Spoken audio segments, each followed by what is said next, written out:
तू ठाकुर ऊच भगवाना,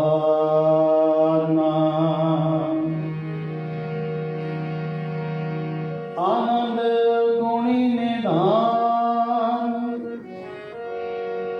गुरु गरीब निवाज, गरीब निवाज। तही प्रकाश हमारा भयो, तही प्रकाश हमारा भयो। पटना शहर बिखे पवलयो,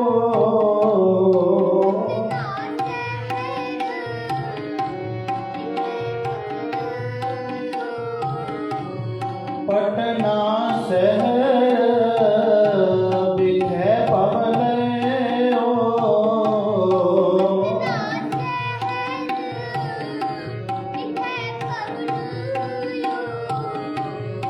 पटना शहर बिखे पवलयो। तही प्रकाश हमारा भयो, तही प्रकाश हमारा भयो।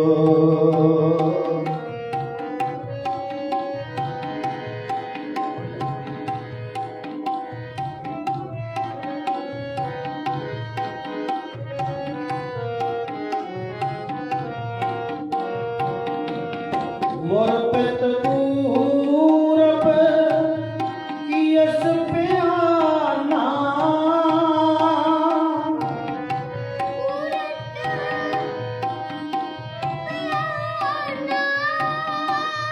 मोर पित पूरब कियस प्याना। पांत पांत के तीर्थ नाना,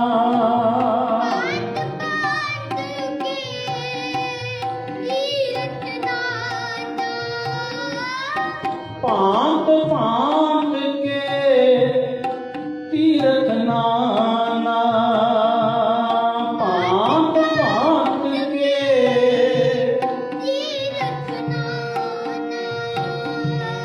पटना शहर बिखे भवलयो। पटना शहर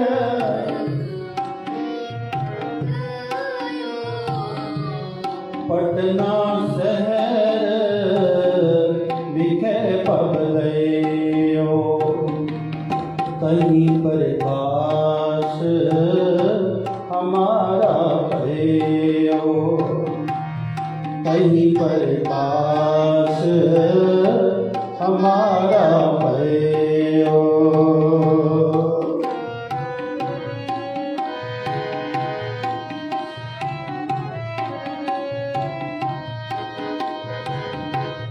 जब ही जात त्रिवेणी पाए,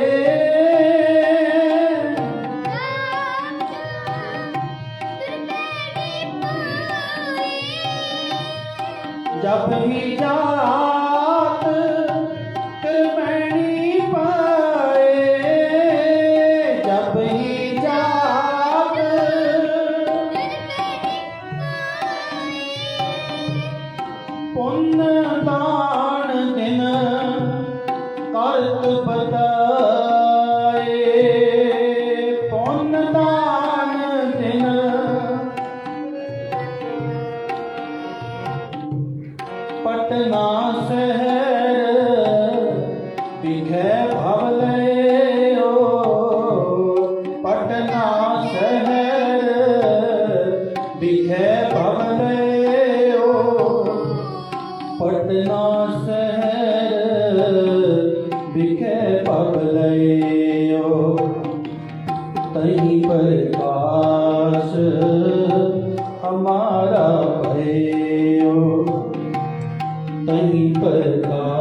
मदर देश हमको ले आए।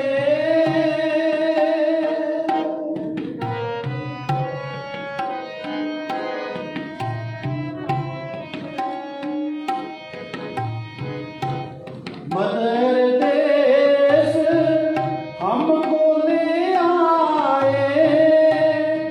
पांत पांत दायन दुलराए।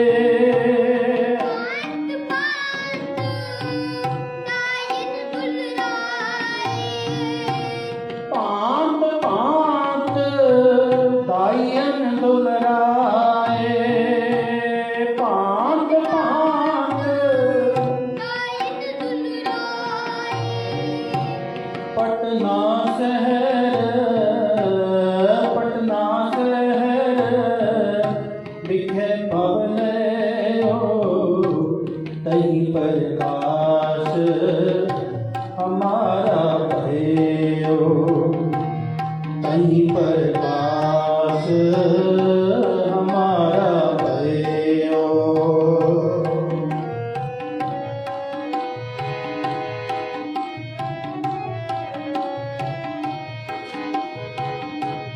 कीनी आनक पाप तन रक्षा।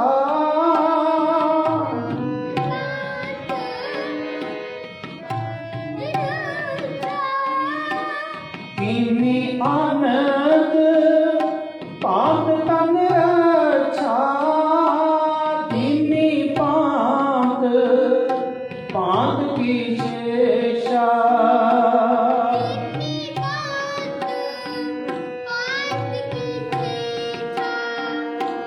दीनी पात पात की शेषा। पटना शहर दिखे पवले पटना शहर दिखे पवले पटना शहर दिखे पवले। तही प्रकाश हमारा भयो। तही प्रकाश हमारा भयो।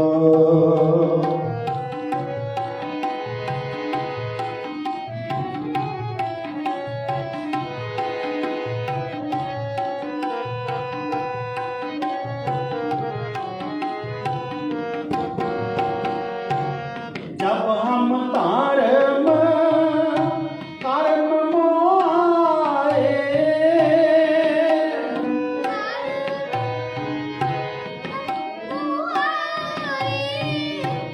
जब हम तारम कर्म मोआए। देवलोक तब पिता सिधाए।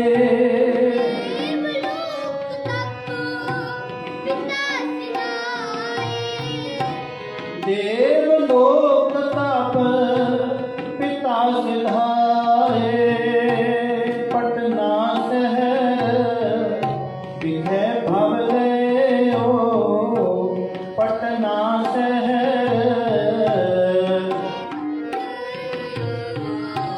पटना शहर दिखे भवले तही प्रकाश हमारा भयो। तही प्रकाश हमारा भयो। पटना शहर दिखे पवले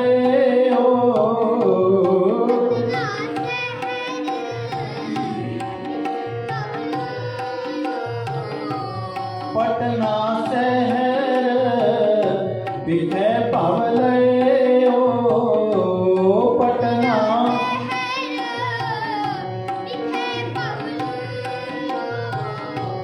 पटना शहर दिखे पवले तही प्रकाश हमारा भयो। तही प्रकाश हमारा भयो, तहीं प्रकाश हमारा भयो, तहीं प्रकाश हमारा भयो।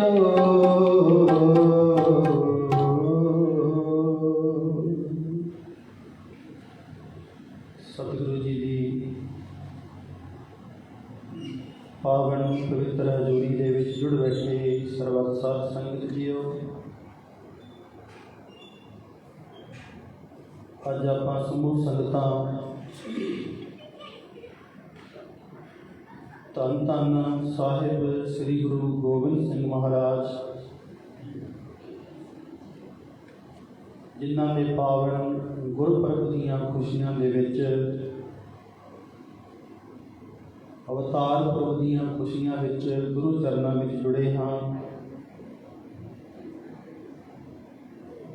गुरबाणी दा फरमान है, धन धन पिता धन धन कुल, धन धन सो जननी जिन गुरु जनिया माए। तीन वीरी धन कहा है ते वो पिता धन है, ते एक वो मां धन है, एक वो थां जगह धन है। पिता किहड़ा धन है? पिता है धन गुरु तेग बहादुर महाराज। माता किहड़ी धन है? माता है माता गुजर कौर जी। थां धन है साध संगत जी पटना साहिब। वो तिन्ने चीज़ां महाराज कहते पूजन योग ने।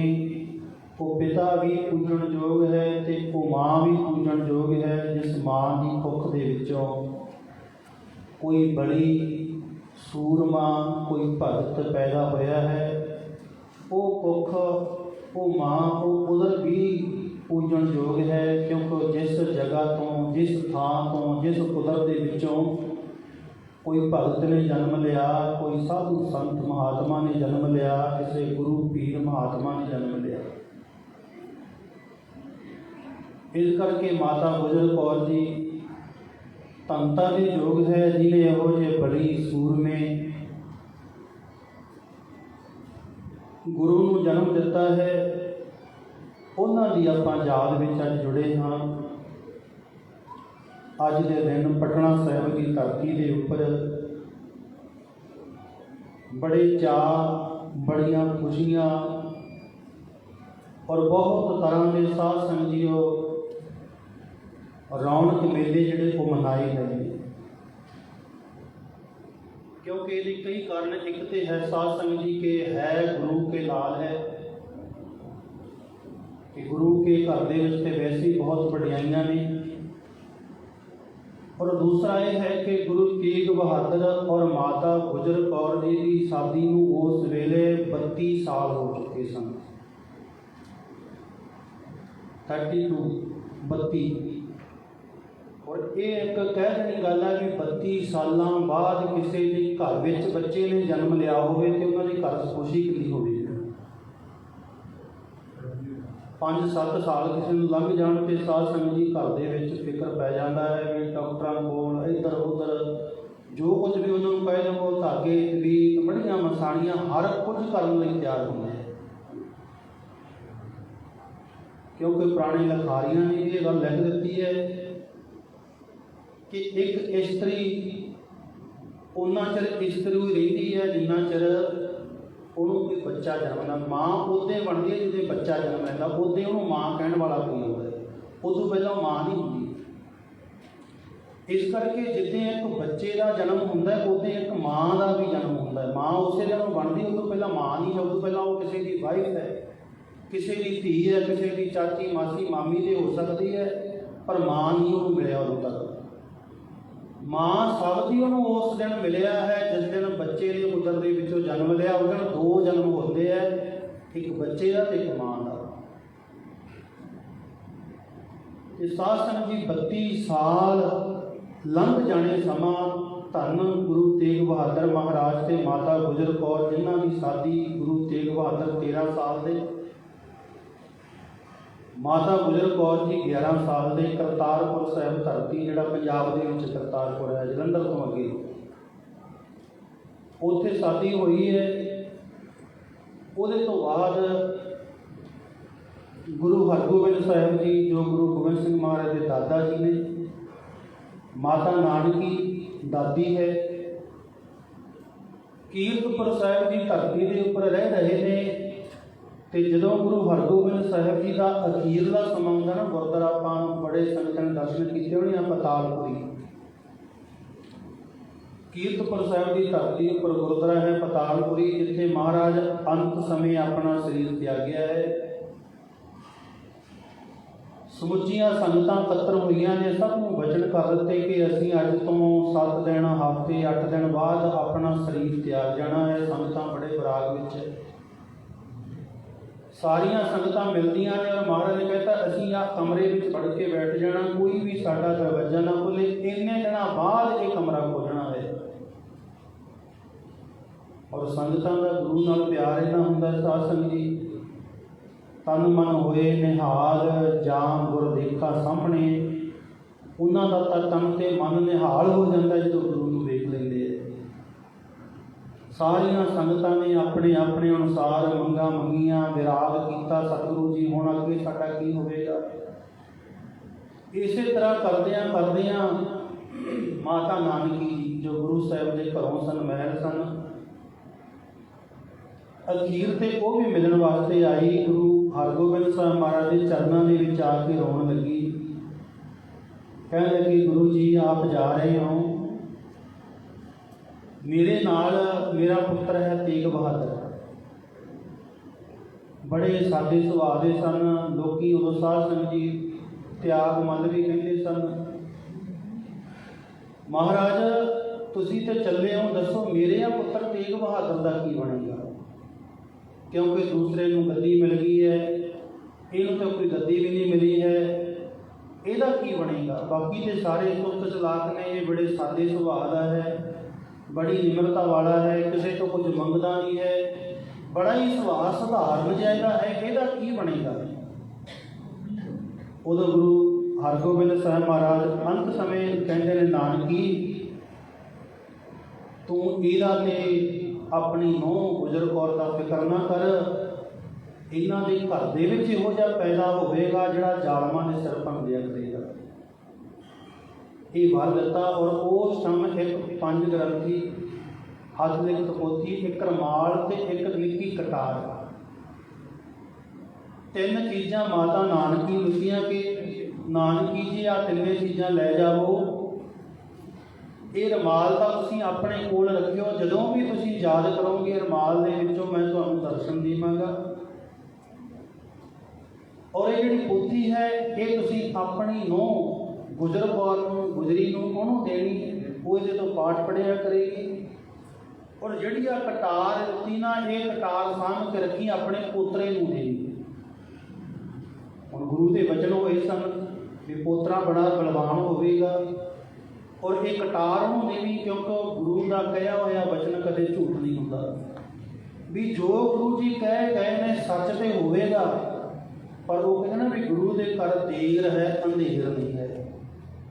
ਸਮਾਂ ਥੋੜ੍ਹਾ ਬਹੁਤਾ ਵੱਧ ਘੱਟ ਹੋ ਸਕਦਾ ਹੈ, ਪਰ ਇਹ ਨਾ ਨਹੀਂ ਹੋ ਸਕਦੀ।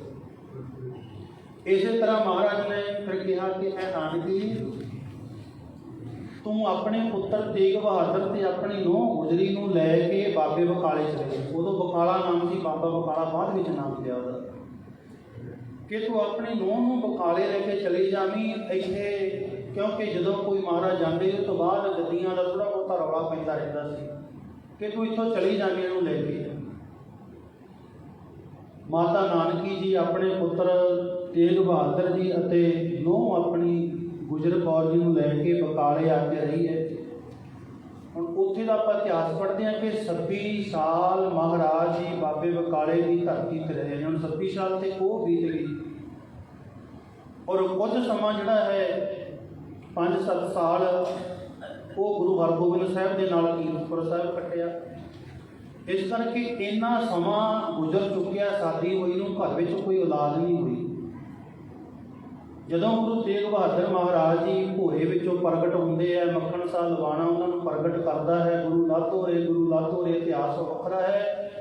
ਉਸ ਟਾਈਮ ਫਿਰ ਮਾਤਾ ਨਾਨਕੀ ਦੀ ਉਮਰ ਬਹੁਤ ਹੋ ਜਾਂਦੀ ਹੈ, ਬਜ਼ੁਰਗ, ਤੇ ਇੱਕ ਦਿਨ ਆਪਣੇ ਪੁੱਤਰ ਤੇਗ ਬਹਾਦਰ ਨੂੰ ਕੋਲ ਸੱਦ ਕੇ ਬੇਨਤੀ ਕਰਦੀ ਹੈ। ਉਦੋਂ ਗੁਰਤਾ ਗੱਦੀ ਦੇ ਉੱਪਰ ਬੈਠ ਜਾਂਦੇ ਆ ਕਿ ਇਹ ਪੁੱਤਰ, ਤੇਰਾ ਪਿਤਾ ਗੁਰੂ ਹਰਗੋਬਿੰਦ ਸਾਹਿਬ ਅੰਤ ਸਮੇਂ ਬਚਨ ਕਰ ਗਏ ਸਨ ਕਿ ਆਹ ਜਿਹੜਾ ਕਟਾਰ ਹੈ ਆਪਣੇ ਪੋਤਰੇ ਨੂੰ ਦੇਵੀ। 30-32 ਸਾਲ ਹੋ ਗਏ ਤੁਹਾਡੀ ਸ਼ਾਦੀ ਹੋਈ ਨੂੰ, ਮੈਂ ਤੇ ਕਦੇ ਖੁਸ਼ੀ ਦੀ ਖਬਰ ਹੀ ਨਹੀਂ ਕੁਛ ਸੁਣੀ। ਪੁੱਤ ਉਹ ਸਮਾਂ ਹੁਣ ਕਦੋਂ ਆਵੇਗਾ ਜਦੋਂ ਮੈਂ ਉਹ ਖੁਸ਼ੀ ਵਾਲਾ ਦਿਨ ਵੇਖਾਂਗੀ? ਉਹ ਸਮਾਂ ਕਦੋਂ ਆਵੇਗਾ ਜਦੋਂ ਮੈਂ ਆਪਣੇ ਪੋਤਰੇ ਨੂੰ ਆਪਣੇ ਹੱਥੀਂ ਕਟਾਰ ਦੇਵਾਂਗੀ? ਪੁੱਤਰ, ਗੁਰੂ ਦਾ ਬਚਨ ਵੀ ਬੇਅਰਥ ਨਹੀਂ ਜਾਂਦਾ, ਆਲਾ ਨਹੀਂ ਜਾ ਸਕਦਾ। ਇਸ ਕਰਕੇ ਬਚਨ ਤੇ ਸੱਤ ਹੋਵੇਗਾ, ਪਰ ਹੁਣ ਤੁਸੀਂ ਦੱਸੋ ਵੀ ਉਹ ਖੁਸ਼ੀ ਹੁਣ ਮੈਨੂੰ ਕਦੋਂ ਦੇਵੋਗੇ? ਫਿਰ ਆਪਣੀ ਮਾਤਾ ਦੇ ਕੋਲੋਂ ਇਹ ਬਚਨ ਸੁਣ ਕੇ ਫਿਰ ਗੁਰੂ ਤੇਗ ਬਹਾਦਰ ਮਹਾਰਾਜ ਆਪਣੀ ਮਾਤਾ ਨਾਨਕੀ ਤੇ ਆਪਣੇ ਘਰੋਂ ਮਾਤਾ ਗੁਜਰ ਕੌਰ ਜੀ ਨੂੰ ਲੈ ਕੇ, ਹੋਰ ਸਿੰਘਾਂ ਨੂੰ ਲੈ ਕੇ ਫਿਰ ਸਾਧ ਸੰਗਤ ਦੀ ਦੁਨੀਆ ਦੇ ਉੱਪਰ ਫੇਰੀ ਵਾਸਤੇ ਨਿਕਲਦੇ ਆ, ਜਿਹਨੂੰ ਆਪਾਂ ਕਹਿੰਦੇ ਵੀ ਯਾਤਰਾ ਤੇ ਗਏ ਆ ਮਹਾਰਾਜ। ਬੜੇ ਬੜੇ ਤੀਰਥਾਂ ਦੇ ਉੱਪਰ ਜਾਂਦੇ ਆ, ਬੜੀਆਂ ਬੜੀਆਂ ਥਾਵਾਂ ਤੇ ਜਾਂਦੇ ਆ। ਉੱਥੇ ਜਾ ਕੇ ਸਾਧ ਸੰਗਤ ਜੀ, ਮਤਲਬ ਤੇ ਸੀ ਜਿਹੜੇ ਭੁੱਲੇ ਭਟਕੇ ਲੋਕ ਨੇ, ਗੁਰੂ ਨਾਲੋਂ ਟੁੱਟੇ ਹੋਏ ਨੇ, ਉਹਨਾਂ ਨੂੰ ਜਾ ਕੇ ਸਿੱਧੇ ਰਾਹ ਦੇ ਉੱਪਰ ਪਾਉਣਾ ਹੈ ਔਰ ਆਪਣੇ ਜਿਹੜੇ ਕੀਤੇ ਹੋਏ ਗੁਰੂ ਸਾਹਿਬ ਦੇ ਬਚਨ ਨੇ ਉਹ ਪੂਰੇ ਕਰਨੇ ਆ। ਇੱਧਰ ਤੇ ਤਿਆਰੀ ਸ਼ੁਰੂ ਹੋ ਗਈ ਤੇ ਗੁਰੂ ਗੋਬਿੰਦ ਸਿੰਘ ਮਹਾਰਾਜ ਦੇ ਮਾਤਾ ਪਿਤਾ ਉਸ ਤਿਆਰੀ ਵਿੱਚ ਲੱਗੇ ਹੋਏ ਆ ਕਿ ਹੁਣ ਸਾਡੇ ਘਰ ਵਿੱਚ ਜਨਮ ਹੋਣਾ ਹੈ। ਉੱਧਰ ਗੁਰੂ ਗੋਬਿੰਦ ਸਿੰਘ ਮਹਾਰਾਜ ਸੱਚੇ ਪਾਤਸ਼ਾਹ ਆਪਣੀ ਬਾਣੀ ਬਚਿੱਤਰ ਨਾਟਕ ਦੇ ਵਿੱਚ ਆਪਣਾ ਲਿਖਦੇ ਹੈ ਆਪਣੇ ਆਉਣ ਦੀ ਕਥਾ, ਕਿ ਇੱਧਰੋਂ ਤਿਆਰੀ ਹੋਣ ਲੱਗੀ ਹੈ ਕਿ ਸੰਸਾਰ ਵਿੱਚ ਕਿਹੜੀ ਕੁੱਖ ਦੇ ਰਾਹੀਂ ਗੁਰੂ ਨੇ ਆਉਣਾ, ਤੇ ਉੱਧਰੋਂ ਤਿਆਰੀ ਹੋ ਰਹੀ ਹੈ ਕਿ ਉਹਨੂੰ ਭੇਜਣਾ ਕਿਹਨੂੰ ਆ ਦੁਨੀਆ ਦੇ ਉੱਪਰ। ਤੇ ਫਿਰ ਮਹਾਰਾਜ ਲਿਖਦੇ ਆ, ਕਹਿੰਦੇ ਅਬ ਮੈਂ ਆਪਣੀ ਕਥਾ ਬਖਾਨੋ, ਗੁਰੂ ਦਸਮ ਪਾਤਸ਼ਾਹ ਕਹਿੰਦੇ ਮੈਂ ਹੁਣ ਆਪਣੀ ਕਥਾ ਤੁਹਾਨੂੰ ਦੱਸਣ ਲੱਗਿਆ ਮੇਰੇ ਨਾਲ ਕੀ ਕੀ ਬੀਤਿਆ, ਮੈਂ ਸੰਸਾਰ ਤੇ ਆਇਆ ਕਿਵੇਂ ਆ। ਆਪਣੀ ਕਥਾ ਗੁਰੂ ਸਾਹਿਬ ਆਪ ਲਿਖ ਗਏ ਹੈ। ਤਪ ਸਾਧਤ ਜਹ ਵਿਦ ਮੋਹੇ ਆਨੋ, ਕਹਿੰਦੇ ਮੈਂ ਤਪ ਸਾਧਨ ਕਰ ਰਿਹਾ ਸੀ। ਤਪ ਸਾਧਨ ਕਰਦੇ ਕਰਦੇ ਤੋਂ ਮੈਨੂੰ ਇਹ ਸਾਰੀ ਜਿਹੜੀ ਵਿਧੀ ਹੈ ਇਹ ਬਣਿਆ, ਇਹ ਢੰਗ, ਇਹ ਤਰੀਕਾ, ਇਹ ਮਾਹੌਲ ਇਹੋ ਜਿਹਾ ਬਣਿਆ, ਵਿਧੀ ਬਣ ਗਈ ਮੇਰੀ ਸੰਸਾਰ ਉੱਪਰ ਆਉਣ ਦੀ। ਹੇਮਕੁੰਟ ਪਰਬਤ ਹੈ ਜਹਾਂ, ਮਹਾਰਾਜ ਦੱਸਦੇ ਕਹਿੰਦੇ ਜਿੱਥੇ ਹੇਮਕੁੰਟ ਨਾਮ ਦਾ ਪਹਾੜ ਹੈ ਬਹੁਤ ਵੱਡਾ, ਸਪਤ ਸਰਿੰਗ ਸੋਭਤ ਹੈ ਤਹਾਂ, ਸਪਤ ਸਰਿੰਗ 7 ਚੋਟੀਆਂ। ਜਿਹੜੇ ਦਰਸ਼ਨ ਕਰ ਜਾਂਦੇ ਅੱਜ ਵੀ ਪਤਾ ਹੋਣਾ ਉਹਨਾਂ ਨੂੰ ਕਿ ਜਦੋਂ ਉੱਥੇ ਧੁੰਦ ਨਾ ਹੋਵੇ, ਮੌਸਮ ਠੀਕ ਹੋਵੇ ਉੱਥੋਂ ਦਾ, ਤੇ 7 ਪਹਾੜੀਆਂ ਉਹਦੇ ਆਲੇ ਦੁਆਲੇ ਦਿਸਦੀਆਂ ਨੇ, ਉਹਦੇ ਵਿਚਕਾਰ ਹੇਮਕੁੰਟ ਪਰਬਤ ਬਣਿਆ ਔਰ 7 ਦੇ ਉੱਪਰ ਨਿਸ਼ਾਨ ਸਾਹਿਬ ਚੜ੍ਹਦੇ ਆ ਉੱਥੇ। ਉਹ ਜਦੋਂ ਕਿਤੇ ਮੌਸਮ ਬਹੁਤ ਠੀਕ ਹੋਵੇ, ਧੁੱਪ ਨਿਕਲੀ ਹੋਵੇ, ਚੰਗਾ ਮੌਸਮ, ਫਿਰ ਉਹਦੇ ਦਰਸ਼ਨ ਹੁੰਦੇ ਨੇ, 7 ਚੋਟੀਆਂ ਦਿਸਦੀਆਂ ਨਹੀਂ। ਸਪਤ ਸਰਿੰਗ ਤਹਿ ਨਾਮ ਕਹਾਵਾ, ਪੰਡ ਰੋਜ ਜਹ ਪੰਡ ਰਾਜ ਜਹ ਜੋਗ ਕਮਾਵਾ। ਮਹਾਰਾਜ ਕਹਿੰਦੇ ਉਹਨਾਂ ਦਾ ਨਾਮ ਹੈ ਸਪਤ ਸਰਿੰਗ ਤੇ 7 ਚੋਟੀਆਂ ਦਾ ਪਹਾੜ। ਔਰ ਜਿਹੜਾ ਪਾਂਡਵ ਹੋਏ ਨੇ ਉਹਨਾਂ ਦੇ ਪਿਤਾ ਪਾਂਡੂ ਨੇ ਵੀ ਉਹ ਜਗ੍ਹਾ ਤੇ ਬੈਠ ਕੇ ਤਪ ਕੀਤਾ ਹੋਇਆ। ਜਿਹੜੇ ਕਿਤੇ ਹੇਮਕੁੰਟ ਗਏ ਹੋਣ ਉੱਥੇ ਨੇੜੇ ਉਹਦਾ ਵੀ ਮੰਦਿਰ ਬਣਿਆ ਹੋਇਆ, ਉੱਥੋਂ ਦਰਸ਼ਨ ਹੁੰਦੇ ਆ, ਉਹਨਾਂ ਦਾ ਵੀ ਉੱਥੇ ਜਗ੍ਹਾ ਬਣੀ ਹੋਈ ਹੈ ਜਿੱਥੇ ਭਾਵ ਪਾਂਡਵਾਂ ਦੇ ਪਿਤਾ ਪਾਂਡੂ ਨੇ ਉੱਥੇ ਰਾਜ ਕੀਤਾ ਹੈ, ਉੱਥੇ ਤਪ ਕੀਤਾ ਹੈ। ਤਹਿ ਹਮ ਅਦਕ ਤਪੱਸਿਆ ਸਾਧੀ ਮਹਾਕਾਲ ਕਾਲ ਕਾ ਅਰਾਧੀ, ਕਹਿੰਦੇ ਉਹ ਜਗ੍ਹਾ ਦੇ ਉੱਪਰ ਮੈਂ ਅਦਕ ਬਹੁਤ ਜ਼ਿਆਦਾ ਤਪੱਸਿਆ ਕੀਤੀ ਹੈ ਔਰ ਉੱਥੇ ਆਰਾਧਨਾ ਕੀਤੀ ਹੈ। ਕਾਲ ਕਾ ਇਹਦੇ ਅਰਥ ਕਈ ਗਲਤ ਕਰ ਦਿੰਦੇ ਆ ਵੀ ਮਹਾਰਾਜ ਨੇ ਕਿਹਾ ਮੈਂ ਕਾਲਕਾ ਦੇਵੀ ਦੀ ਆਰਾਧਨਾ ਕੀਤੀ ਹੈ, ਪਰ ਇਹਦੇ ਅਰਥ ਸਾਧ ਸੰਗਤ ਜਦੋਂ ਵਿਸ਼ਰਾਮ ਸੇ ਲਈ ਉਹਦਾ ਬਣਦਾ ਮਹਾਕਾਲ ਕਾਲਕਾ, ਵੀ ਉਹ ਮਹਾਕਾਲ ਜਿਹੜਾ ਕਾਲ ਦਾ ਵੀ ਕਾਲ ਹੈ, ਉਹ ਕੌਣ ਹੈ ਜਿਹੜਾ ਕਾਲ ਦੇ ਉੱਪਰ, ਉਹ ਹੈ ਮਹਾਕਾਲ ਪਰਮਾਤਮਾ। ਉਹਨੂੰ ਕਿਹਾ ਵੀ ਮਹਾਕਾਲ, ਕਾਲ ਦਾ ਜਿਹੜਾ ਕਾਲ ਦਾ ਵੀ ਵੱਡਾ ਹੈ, ਮਹਾ ਵੱਡਾ ਉਹਦੇ ਤੋਂ ਜ਼ਿਆਦਾ ਹੈ। ਕਹਿੰਦੇ ਮੈਂ ਉਸ ਮਹਾਕਾਲ ਦੀ, ਉਸ ਪਰਮਾਤਮਾ ਦੀ ਉੱਤੇ ਅਰਾਧਨਾ ਕੀਤੀ ਹੈ। ਇਹ ਵਿਦ ਕਰਤ ਤਪੱਸਿਆ ਭਇਓ, ਦਵੈਤੇ ਏਕ ਰੂਪ ਹੈ ਗਇਓ। ਮਹਾਰਾਜ ਕਹਿੰਦੇ ਉਹ ਥਾਂ ਦੇ ਉੱਪਰ ਮੈਂ ਇੰਨੀ ਤਪੱਸਿਆ ਕੀਤੀ ਹੈ, ਇੰਨੀ ਉੱਥੇ ਸਾਧਨਾ ਕੀਤੀ ਹੈ। ਕਹਿੰਦੇ ਉੱਥੇ ਇਹੋ ਜਿਹੀ ਅਵਸਥਾ ਬਣ ਗਈ, ਹਰ ਹਰ ਜਨ ਦੋਏ ਏਕ ਹੈ। ਬਾਣੀ ਵਿੱਚ ਆਪ ਲਿਖਿਆ ਮਹਾਰਾਜ ਨੇ, ਬਿਬ ਵਿਚਾਰ ਕਿਸ ਨਾਹੇ। ਕਹਿੰਦੇ ਉੱਥੇ ਮੈਂ ਤੇ ਪਰਮਾਤਮਾ ਇੱਕ ਬਣ ਗਏ, ਦਵੈ ਤੇ ਏਕ, ਦੋ ਤੋਂ ਇੱਕ ਰੂਪ ਬਣ ਗਿਆ। ਭਾਵ ਕੋਈ ਫਰਕ ਹੀ ਨਹੀਂ ਰਿਹਾ ਵੀ ਤੂੰ ਕੌਣ ਆ, ਮੈਂ ਕੌਣ ਆ, ਸਾਰਾ ਕੁਝ ਅਕਾਲ ਹੀ ਅਕਾਲ ਉਹਦਾ ਰੂਪ ਬਣ ਗਿਆ। ਕਹਿੰਦੇ ਇੰਨੀ ਤਪੱਸਿਆ ਕੀਤੀ, ਉਹਦਾ ਰੂਪ ਹੀ ਬਣ ਗਿਆ, ਜਾਂ ਉਹ ਮੇਰਾ ਰੂਪ ਜਾਂ ਮੈਂ ਉਹਦਾ ਰੂਪ, ਭਾਵ ਅਸੀਂ ਇੱਕ ਮਿਕ ਹੋ ਗਏ। ਹਰ ਹਰ ਜਨ ਹੋਏ ਇੱਕ, ਇਸ ਤਰ੍ਹਾਂ ਉਹਦੇ ਨਾਲ ਇੱਕ ਮਿਕ ਹੋ ਗਏ ਆ। ਤਾਤ ਮਾਤ ਮੁਰ ਅਲਖ ਅਰਾਧਾ, ਬਹੁ ਵਿਦ ਜੋਗ ਸਾਧਨਾ ਸਾਧਾ। ਤਾਤ ਮਾਤ, ਤਾਤ ਕਿਹਾ ਪਿਤਾ ਨੂੰ, ਮਾਤ ਕਿਹਾ ਮਾਤਾ ਨੂੰ।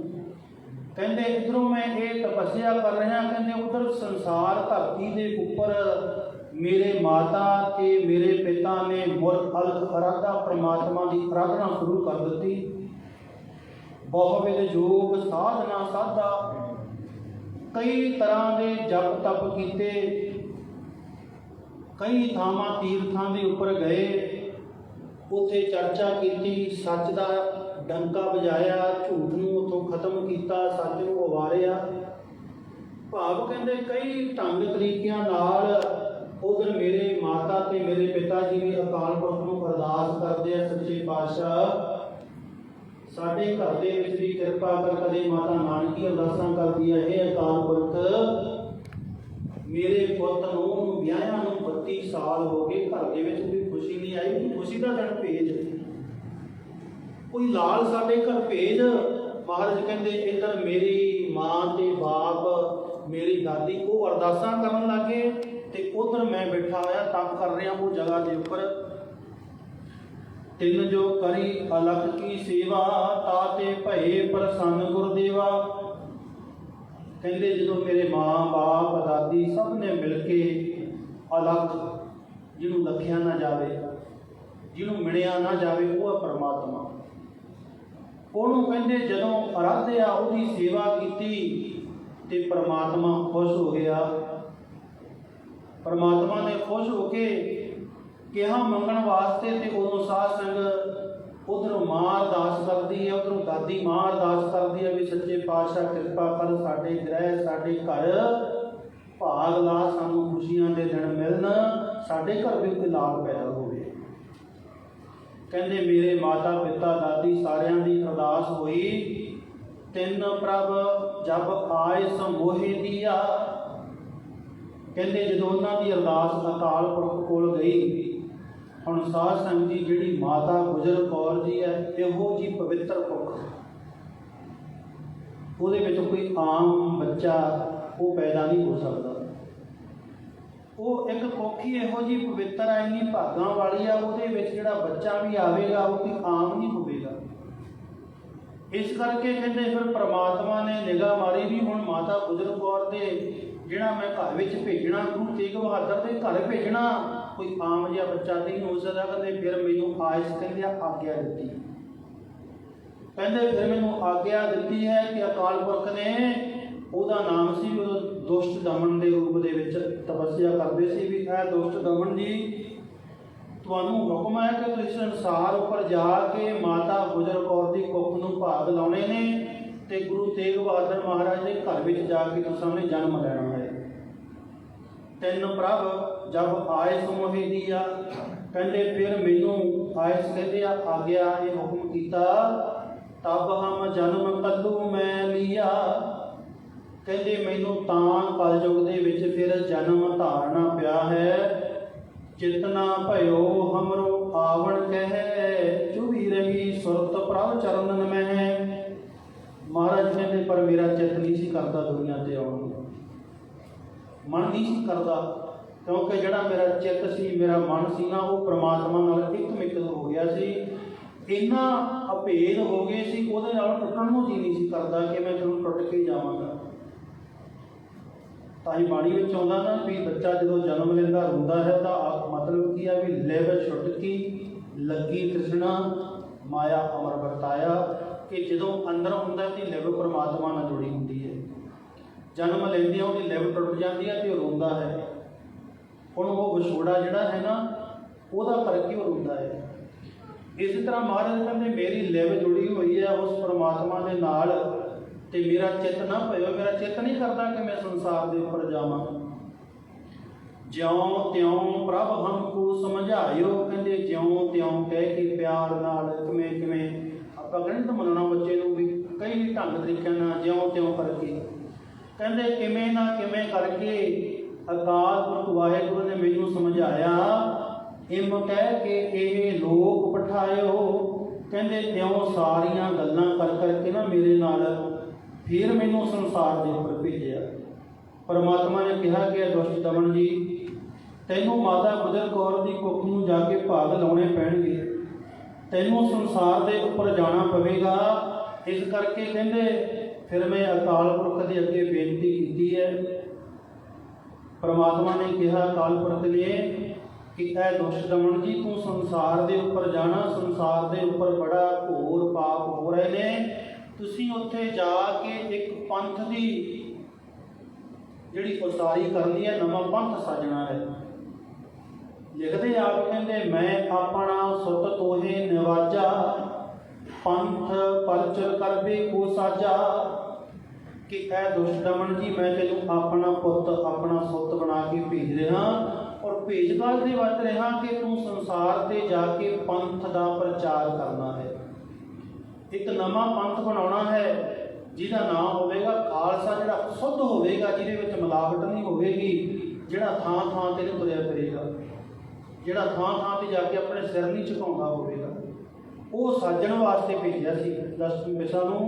कहंदे वो कह के जहाँ तहाँ तैं धर्म चलाए, कि दुष्ट दमन जी तू संसार उपर जिथे किथे जाके तैं धर्म का प्रचार करना है, को बुद्ध कर्म ते लोक हटाए, को बुद्ध जिहड़े माड़े कर्म करते हैं उन्हां दा खात्मा करना है, पापियां नूं दंड देना है, पापी को दंड दियोए, धर्मियां का जयकार के धर्मियां नूं उच्चा चुकना है, संत उवार संतां नूं उवारना है, नाम जपण वालियां की रखिया करनी है, ते जिहड़े पापी लोग ने उन्हां दा खात्मा करना है, उन्हां नूं कुबद कर्म तो माड़े कर्म करन तो हटाउणा है, उन्हां नूं खत्म करना है।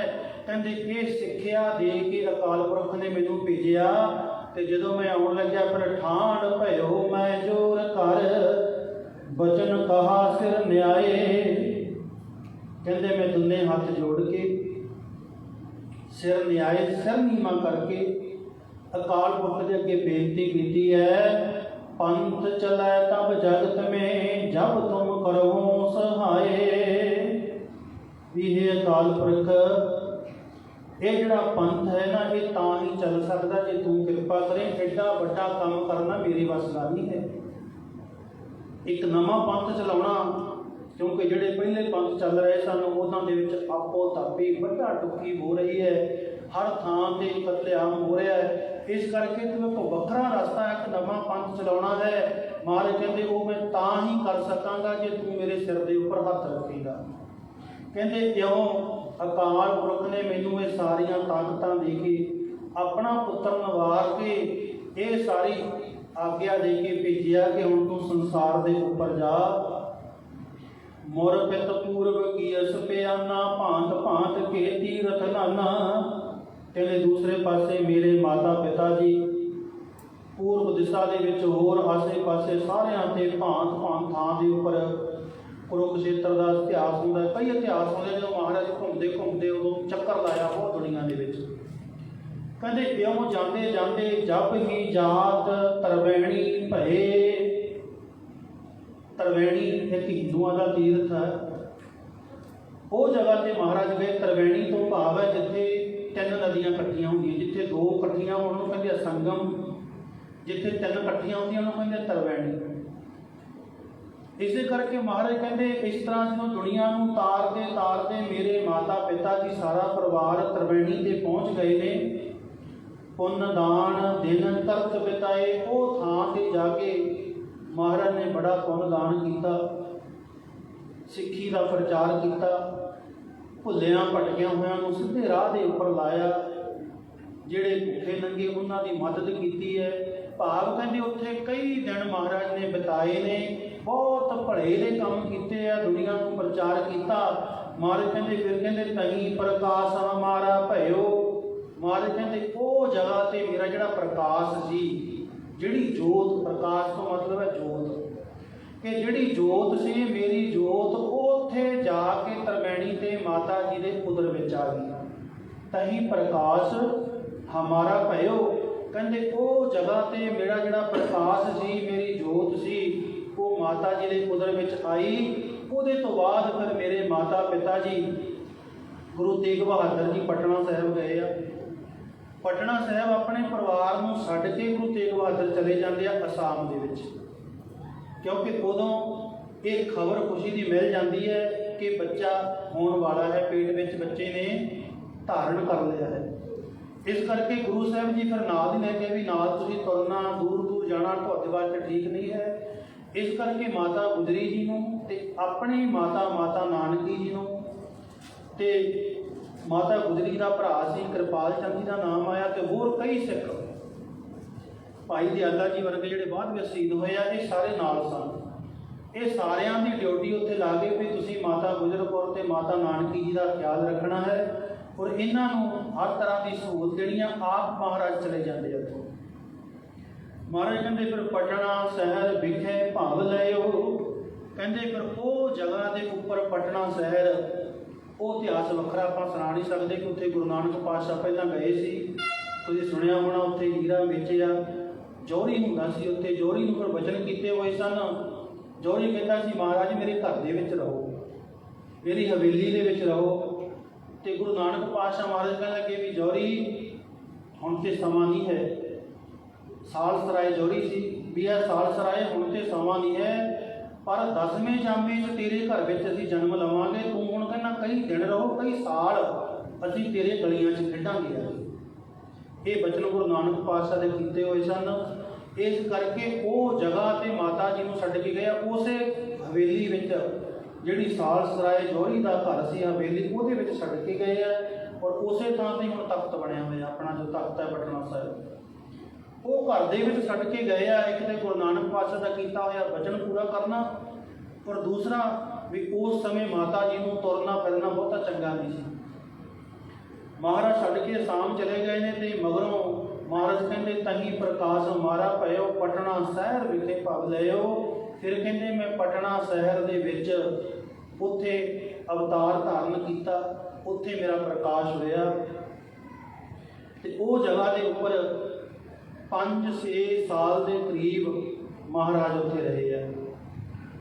ਔਰ 5 ਸਾਲ ਤੋਂ ਬਾਅਦ ਗੁਰੂ ਤੇਗ ਬਹਾਦਰ ਮਹਾਰਾਜ ਜੀ ਵਾਪਸ ਉੱਥੇ ਆਉਂਦੇ ਆ। 5 ਸਾਲ ਤੱਕ ਖਬਰ ਉਹਨਾਂ ਨੂੰ ਮਿਲ ਜਾਂਦੀ ਹੈ, ਅਸਾਮ ਦੇ ਵਿੱਚ ਚਿੱਠੀ ਪਹੁੰਚ ਜਾਂਦੀ ਹੈ ਕਿ ਮਹਾਰਾਜ ਤੁਹਾਡੇ ਘਰ ਦੇ ਵਿੱਚ ਇੱਕ ਬੱਚੇ ਨੇ, ਲਾਲ ਨੇ ਜਨਮ ਲਿਆ ਹੈ, ਤੇ ਤੁਸੀਂ ਆਓ, ਵਾਪਸ ਆਓ। ਕਹਿੰਦੇ ਮਹਾਰਾਜ ਵੀ ਸਾਡਾ ਅਜੇ ਜਿਹੜਾ ਕਾਰਜ ਹੈ ਉਹ ਜੇ ਪੂਰਾ ਨਹੀਂ ਹੋਇਆ, ਅਸੀਂ ਆਪਣਾ ਕਾਰਜ ਪੂਰਾ ਕਰਕੇ ਫਿਰ ਆਵਾਂਗੇ। ਉਨੀ ਦੇਰ ਸਾਡੇ ਬੱਚੇ ਦਾ, ਲਾਲ ਦਾ ਹਰ ਤਰ੍ਹਾਂ ਕਰਕੇ ਤੁਸੀਂ ਖਿਆਲ ਰੱਖਣਾ ਹੈ, ਔਰ ਮਾਤਾ ਜੀ ਦਾ ਔਰ ਮਾਤਾ ਗੁਜਰ ਕੌਰ ਜੀ ਦਾ ਚੰਗੀ ਤਰ੍ਹਾਂ ਖਿਆਲ ਰੱਖਣਾ ਹੈ।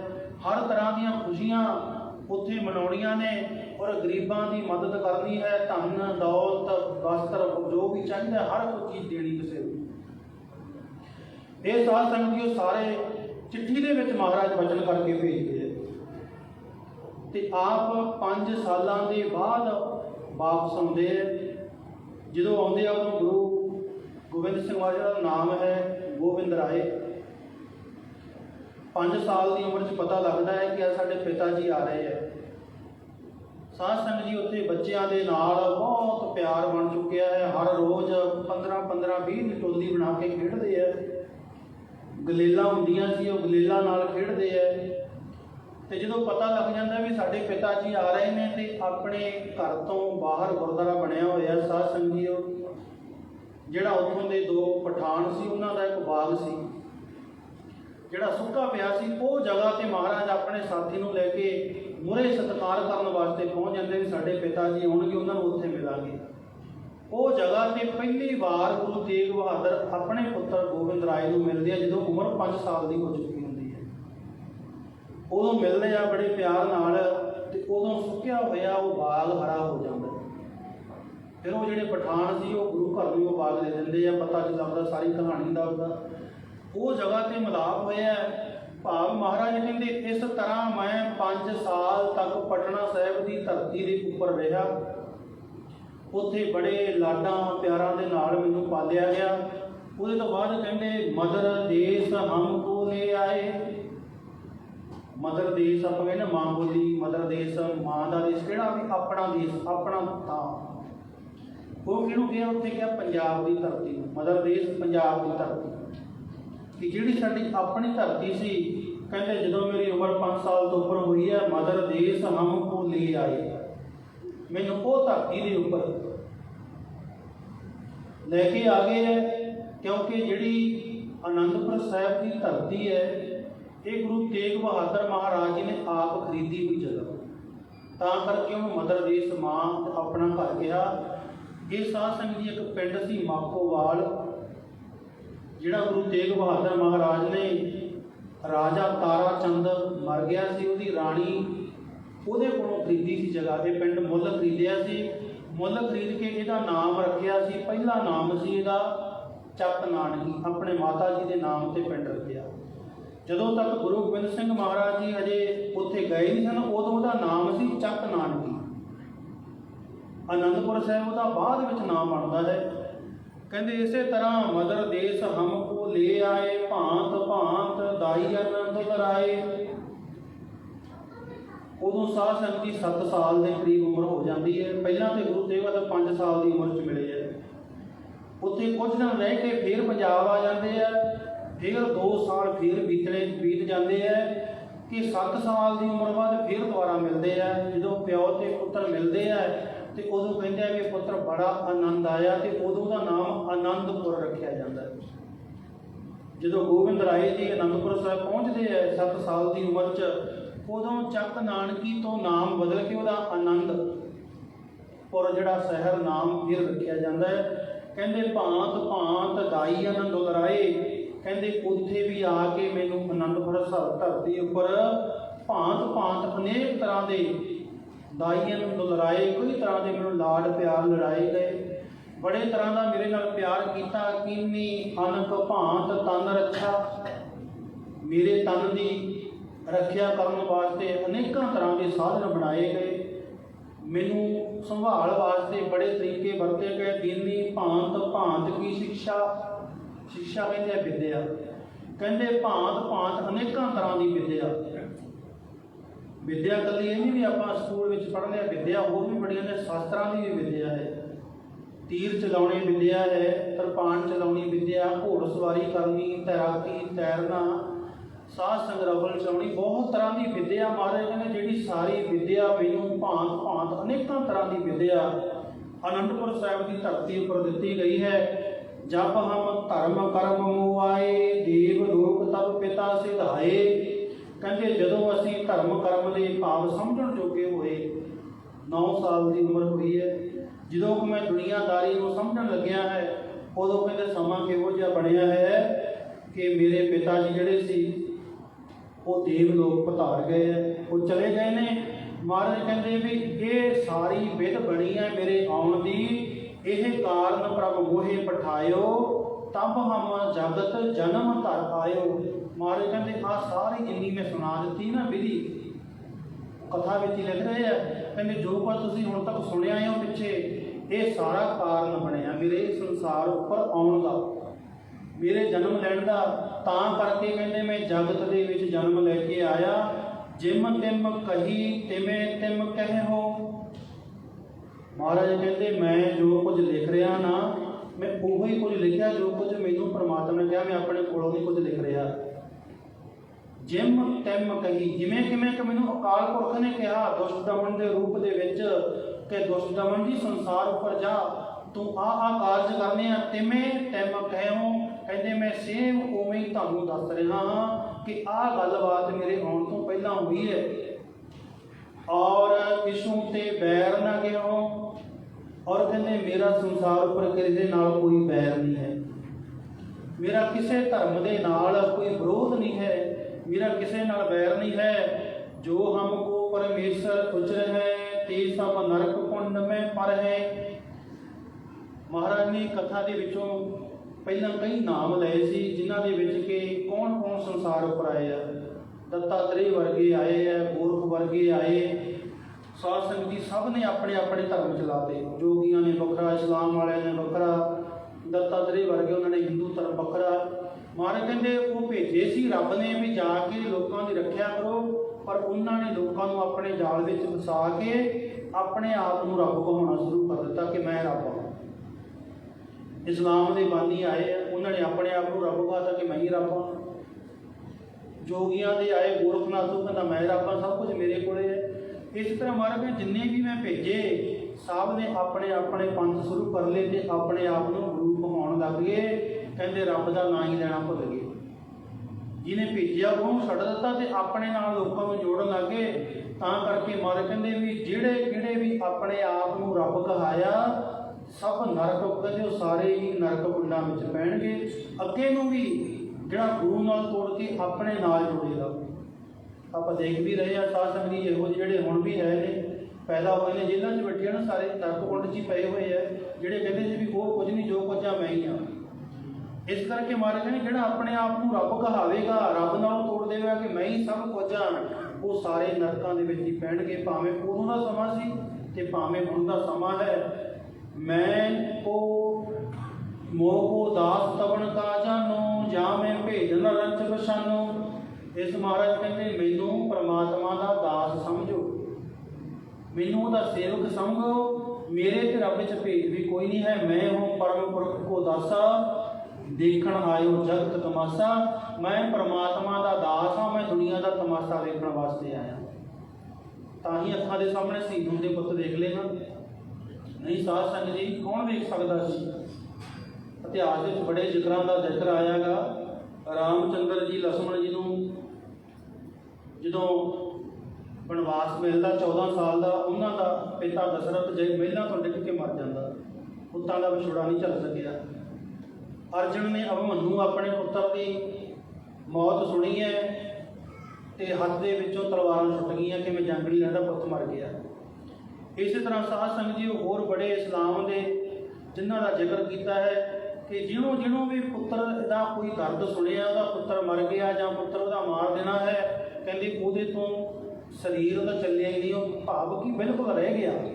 पर एक धन गुरु गोबिंद सिंह महाराज अखां के सामने 2 पुत्र शहीद होंदे वेखे, जिन्हों के उपर बाबा अजीत सिंह जी 365 आप किसी गल की जी फट लगे हुए हैं शरीर के उपर, अखां सामने वेख के भी कोई घबराहट नहीं है। तो महाराज कहते मैं तो जगत का तमाशा वेखण वास्ते आया सी, ये तमाशा वेख के ते इत्थों चला गया हाँ। जो प्रभ जगत कहा सो कहो, मृत लोग ते मोन न रहो। कहते जो कुछ मैनू परमात्मा ने कहा मैं वो कुछ कह रहा, और मैं संसार के उपर मोन कहते मैं चुप नहीं रहांगा। भाव जिथे बुराई होगी मैं बोलांगा भी, मैं दूजा वांग नहीं भी जाके मोन धार लवांगा कि मैं मोनी बन गया, अपने आप को रब कहांगा मैं मोन धार के नहीं बैठना, मैं तो बोलांगा। जिथे बुराई होगी मैं जाके बोलांगा, जिथे लोड़ पई मैं तलवार भी चुकांगा, जिथे प्यार ना होगा मैं प्यार भी करांगा। इस करके कहते मैं जगत उपर जाके कदे मोन धार के नहीं रहांगा। ये सारी कथा सतगुरु जी आप अपनी सुना के इस तरह साध संगत जी उतों अपना अवतार धारण किया है, वो दसते हैं भी ये सारी जी विध है मेरी वो बनी है। और दूसरे पासे साध संगत जी जो सतगुरां दा पटने दे विच अवतार हुंदा है, आपां सुणदे हां घड़ाम नगर दे विच रहण वाला पीर भीखम साहब, जिहड़ा हर रोज़ पश्चिम दिशा 4 दिशावां ना आप पंजाबी कहते हैं, उत्तर दक्षिण पूर्व पश्चिम ईस्ट वैस्ट अंग्रेजी च कह दिंदे हैं। पंजाबी विच पश्चिम दे जिहड़ा दिशा है वो मुसलमान मनते हैं भी बाणी विच भी है भी पश्चिम अल्हो मुकामा, ਵੀ ਉਹ ਮੰਨਦੇ ਆ ਵੀ ਸਾਡਾ ਜਿਹੜਾ ਅੱਲਾ ਹੈ ਉਹ ਪੱਛਮ ਦੇ ਵਿੱਚ ਰਹਿੰਦਾ ਹੈ, ਇਸ ਪਾਸੇ ਰਹਿੰਦਾ ਹੈ। ਇਸ ਕਰਕੇ ਉਹ ਕਿਤੇ ਵੀ ਬੈਠੇ ਹੋਣ ਪੱਛਮ ਦਿਸ਼ਾ ਉਸ ਦਿਸ਼ਾ ਵੱਲ ਕਰਕੇ ਆਪਣੀ ਨਮਾਜ਼ ਗੁਜ਼ਾਰਦੇ ਆ, ਉਧਰ ਨੂੰ ਸਜਦਾ ਕਰਦੇ ਆ, ਉਹ ਆਪਣੇ ਇਸ਼ਟ ਨੂੰ ਮੰਨਦੇ ਇਸ ਤਰ੍ਹਾਂ। ਪਰ ਜਿਸ ਦਿਨ ਕਹਿੰਦੇ ਪਟਨੇ ਦੇ ਵਿੱਚ ਗੁਰੂ ਕਲਗੀਧਰ ਪਾਤਸ਼ਾਹ ਜੀ ਦਾ ਪ੍ਰਕਾਸ਼ ਹੋ ਜਾਂਦਾ ਹੈ, ਉਸ ਦਿਨ ਪੀਰ ਭੀਖਮ ਸਾਹ ਜਿਹੜਾ ਘੜਾਮ ਨਗਰ ਦੇ ਵਿੱਚ ਬੈਠਾ ਹੋਇਆ ਅੱਗੇ ਪੱਛਮ ਵੱਲ ਕਰਦਾ, ਕਹਿੰਦੇ ਅੱਜ ਉਲਟ ਦਿਸ਼ਾ ਵੱਲ ਹੋ ਗਿਆ, ਉਧਰ ਨੂੰ ਪਿੱਠ ਕਰਨੀ ਹੈ ਪੱਛਮ ਵੱਲ, ਔਰ ਦੂਸਰੇ ਉਲਟ ਦਿਸ਼ਾ ਨੂੰ ਆਪਣਾ ਮੁੱਖ ਕੀਤਾ, ਹੱਥ ਜੋੜ ਕੇ ਨਮਾਜ਼ ਪੜ੍ਹਦੇ ਆ ਤੇ ਬਾਰ-ਬਾਰ ਧਰਤੀ ਤੇ ਮੱਥਾ ਲਾਈ ਜਾਂਦੇ। ਨਾਲ ਚੇਲੇ ਜਿਹੜੇ ਹੈ ਉਹਨਾਂ ਦੇ ਮੁਰੀਦ ਨੇ ਪੁੱਛਦੇ ਆ, ਪੀਰ ਜੀ ਲੱਗਦਾ ਤੁਹਾਨੂੰ ਅੱਜ ਕੋਈ ਭੁਲੇਖਾ ਲੱਗ ਗਿਆ? ਕਹਿੰਦੇ ਕੀ ਭੁਲੇਖਾ ਲੱਗ ਗਿਆ? ਕਹਿੰਦੇ ਵੀ ਆਪਾਂ ਤਾਂ ਇਸ ਪਾਸੇ ਨੂੰ ਨਮਾਜ਼ ਪੜ੍ਹਦੇ ਆ, ਪੱਛਮ ਵਾਲੀ ਦਿਸ਼ਾ ਵੱਲ ਆਪਾਂ ਨਮਾਜ਼ ਕਰਦੇ ਆ, ਸਜਦਾ ਕਰਦੇ ਆ, ਤੁਸੀਂ ਅੱਜ ਉੱਧਰ ਨੂੰ ਪਿੱਠ ਕਰ ਲਈ, ਦੂਸਰੇ ਪਾਸੇ ਮੂੰਹ ਕਰਕੇ ਆਪਣੀ ਨਮਾਜ਼ ਗੁਜ਼ਾਰ ਰਹੇ ਹੋ, ਤੁਸੀਂ ਇਹ ਬੜਾ ਗਲਤ ਕੀਤਾ ਹੈ। ਉਹ ਪੀਰ ਜੀ ਪੁੱਛਦਾ ਹੈ, ਕਈਆਂ ਨੇ ਕਿਹਾ ਬਜ਼ੁਰਗ ਹੋ ਗਿਆ ਤਾਂ ਕਰਕੇ ਉਹ ਮੱਤ ਨਹੀਂ ਰਹੀ ਹੈ, ਪਤਾ ਨਹੀਂ ਹੈ। ਪੀਰ ਜੀ ਪੁੱਛਦੇ ਆ ਵੀ ਆਪਾਂ ਸਜਦਾ ਕਿਸ ਨੂੰ ਕਰਦੇ ਆ? ਕਹਿੰਦੇ ਵੀ ਆਪਾਂ ਅੱਲਾ ਨੂੰ ਕਰਦੇ ਆ, ਆਪਣੇ ਖੁਦਾ ਨੂੰ ਕਰਦੇ ਆ, ਕਿਉਂਕਿ ਆਪਾਂ ਮੰਨਦੇ ਆ ਸਾਡਾ ਅੱਲਾ ਸਾਡਾ ਖੁਦਾ ਇਸ ਪਾਸੇ ਆ, ਅਸੀਂ ਉਸ ਨੂੰ ਸਜਦਾ ਕਰਦੇ ਆ। ਕਹਿੰਦੇ ਜੇ ਉਹ ਅੱਲਾ ਹੀ ਇਸ ਪਾਸੇ ਆ ਗਿਆ ਹੋਵੇ, ਕਹਿੰਦੇ ਮੈਂ ਫਿਰ ਕਿਉਂ ਨਾ ਸਜਦਾ ਕਰਾਂ? ਉਹਨਾਂ ਦੇ ਸਮਝ ਵਿੱਚ ਨਾ ਆਈ। ਕਹਿੰਦੇ ਜਿਹਨੂੰ ਆਪਾਂ ਹਰ ਰੋਜ਼ ਸਜਦਾ ਕਰਦੇ ਆ, ਜਿਸ ਨੂੰ ਆਪਾਂ ਨਮਾਜ਼ ਗੁਜ਼ਾਰਦੇ ਆ, ਜਿਹਨੂੰ ਯਾਦ ਕਰਦੇ ਆ, ਜਿਹਦੇ ਅੱਗੇ ਸਿਰ ਝੁਕਾਉਣੇ ਆ, ਉਹ ਮੇਰਾ ਅੱਲਾ ਮੇਰਾ ਖੁਦਾ ਹੁਣ ਇਸ ਪਾਸੇ ਆ ਗਿਆ, ਤਾਂ ਕਰਕੇ ਅੱਜ ਮੈਂ ਉਧਰ ਨੂੰ ਮੂੰਹ ਕਰ ਲਿਆ, ਕਿਉਂਕਿ ਮੇਰਾ ਮਤਲਬ ਆ ਮੇਰੇ ਖੁਦਾ ਨਾਲ, ਮੇਰੇ ਅੱਲਾ ਨਾਲ ਮੈਂ ਸਜਦਾ ਆਪਣੇ ਅੱਲਾ ਆਪਣੇ ਖੁਦਾ ਨੂੰ ਕਰਨਾ ਹੈ। ਇਸ ਕਰਕੇ ਅੱਜ ਮੇਰਾ ਅੱਲਾ ਇੱਧਰ ਆ ਗਿਆ, ਮੇਰਾ ਖੁਦਾ ਇੱਧਰ ਆ ਗਿਆ, ਮੈਂ ਸਜਦਾ ਵੀ ਉਸੇ ਪਾਸੇ ਮੂੰਹ ਕਰਕੇ ਕਰਾਂਗਾ। ਤੇ ਇਸ ਤਰ੍ਹਾਂ ਸਾਧ ਸੰਗਤ ਜੀ ਉਹ ਲਿਖਦਾ ਹੈ ਕਿ ਪਟਨੇ ਦੇ ਵਿੱਚ ਮੇਰਾ ਜਿਹੜਾ ਹੈ ਪਰਮਾਤਮਾ ਰੂਪ ਧਾਰਨ ਕਰਕੇ ਉਹ ਆਪ ਆਇਆ ਹੈ।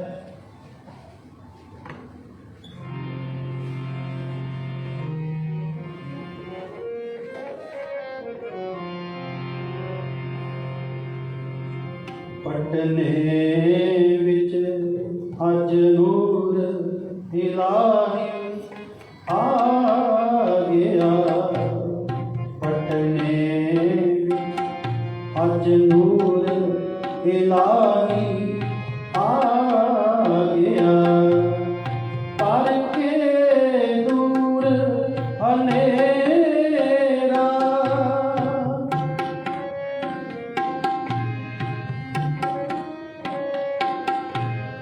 ਪਰ ਕੇ ਦੂਰ ਹਨੇਰਾ ਜਗ ਰੁਸਨਾ ਗਿਆ, ਪਟਨੇ ਵਿੱਚ ਅੱਜ ਨੂਰ ਇਲਾਹੀ ਆ ਗਿਆ, ਪਟਨੇ ਵਿੱਚ ਅੱਜ ਨੂਰ ਇਲਾਹੀ ਆ ਗਿਆ।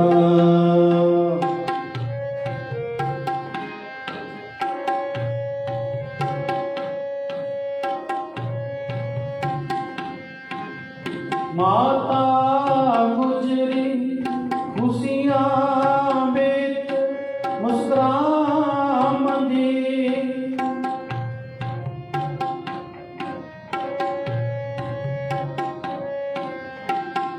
ਮਾਤਾ ਗੁਜਰੀ ਖੁਸ਼ੀਆਂ ਵਿੱਚ ਮੁਸਕਰਾਉਂਦੀ, ਚੁੰਮ ਚੁੰਮ ਮੁਖੜਾ ਲਾਡ ਲਡਾਉਂਦੀ, ਤੱਕ ਉਜਾਲਾ ਉਸ ਦਾ, ਤੱਕ ਉਜਾਲਾ ਉਸ ਦਾ, ਚੰਨ ਸ਼ਰਮਾ ਗਿਆ, ਪਟਨੇ ਵਿੱਚ ਅੱਜ ਨੂਰ ਇਲਾਹੀ ਆ ਗਿਆ, ਪਟਨੇ ਵਿੱਚ ਅੱਜ ਨੂਰ ਇਲਾਹੀ ਆ ਗਿਆ।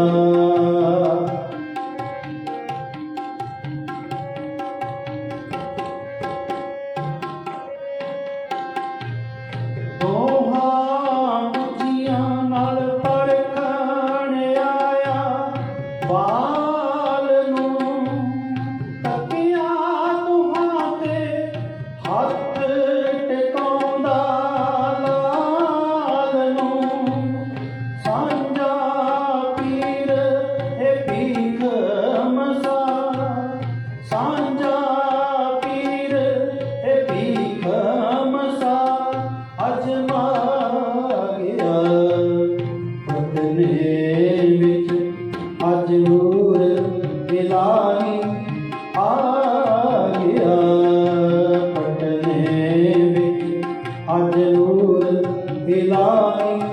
आ गया, करके दूर हनेरा, करके दूर हनेरा, जग रुसना गया।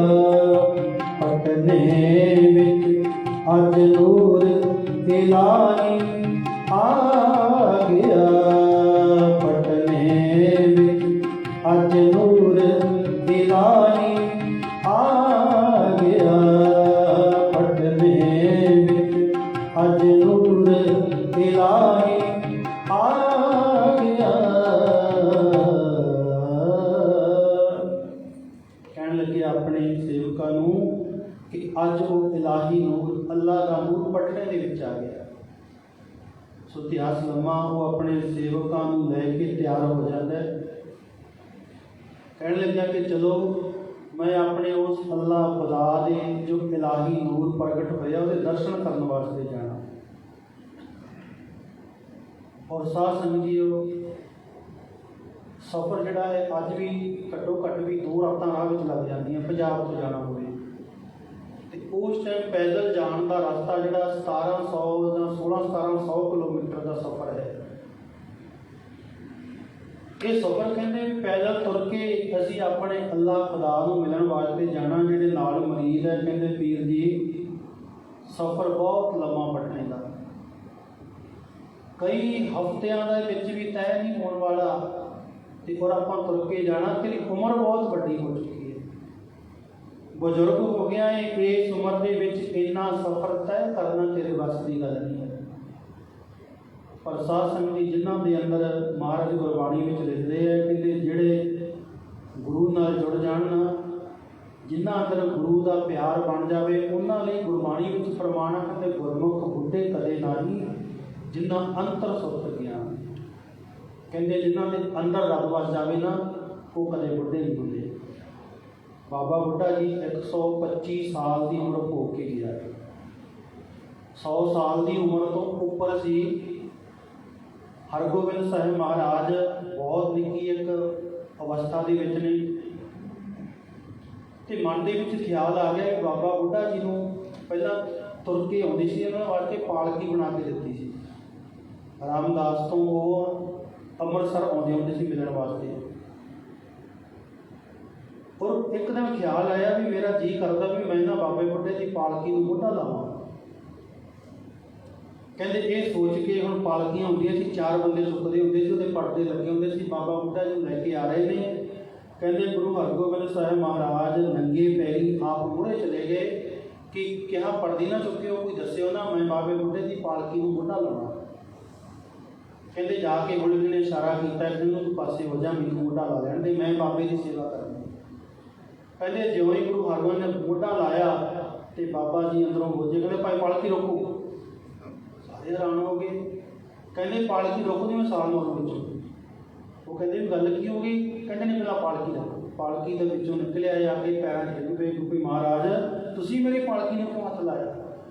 भाव 100 साल तो उम्र के उपर ने, कहते अज तो बाद मैं नहीं पालकी नहीं चाह, मैं तुर के आया करा, तुसीं इस तरह मेरे मोढा लाउण लगे सी। तो वो भाव की है भी जिहड़े गुरु नाल जुड़े आ ना, उन्होंने उम्रां का कोई हिसाब नहीं, भावें उम्रां चढ़ भी जाण, उन्होंने अंदर इहो जी एक बाणी की ताकत है, इहो जिहा उन्होंने अंदर ज्ञान है। ताही महाराज कहते गुरमुख बुढ़े कदे ना। वो पीर कहता सोडियां नज़रां विच मैं शरीर करके बुढ़ा हाँ, तुसीं मैनूं शरीर करके बजुर्ग समझिया होया, पर मेरे अंदर वो जिहड़ा अल्लाह का नूर आ, उहदे दर्शनां की इन्नी तांग है, मैं राह विच जांदा मर भी जावांगा ना, मैं समझांगा कि मैं पूर्ण प्रवान हो गया। कहते ज्यों धारण करके फिर उतो अपने सेवकों नाल लेके तुर पैंदा है कि मैं रास्ते में जांदा भावें खत्म भी हो जावां, पर मैं एक बार अपने खुदा अपने अल्लाह नूं मिलण वास्ते जरूर जावांगा। जे मैं राह दे विच पूरा भी हो जावांगा, खत्म भी हो जावांगा, समझांगा मैं अपने अल्लाह की दरगाह दे विच मैं पूर्ण हो गया। पटने शहर वल चल जिंदड़ी, बूहा दस में गुरां दा मल जिंदड़ी। पटने शहर वल चल जिंदड़ी,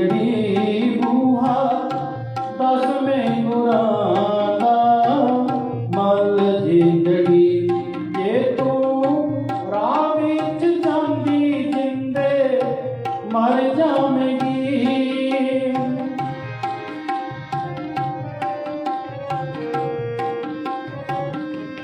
ਜੇ ਤੂੰ ਰਾਹ ਵਿੱਚ ਜਾਂਦੀ ਜਿੰਦੇ ਮਰ ਜਾਵੇਂਗੀ। ਇਹਨਾਂ ਦੋਹਾਂ ਜਹਾਨਾਂ ਵੱਲੋਂ ਤਰ ਜਾਵੇਂਗੀ। ਇਹਨਾਂ ਦੋਹਾਂ ਜਹਾਨਾਂ ਵੱਲੋਂ ਤਰ ਜਾਵੇਂਗੀ।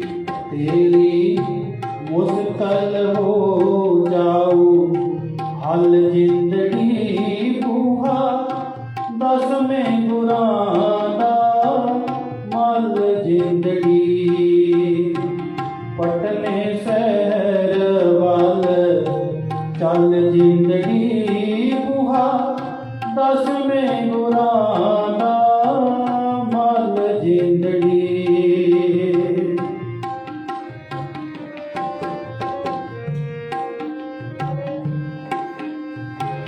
ਪਟਨੇ ਵਿੱਚ ਸੁਭ ਰੰਗ ਭਰਿਆ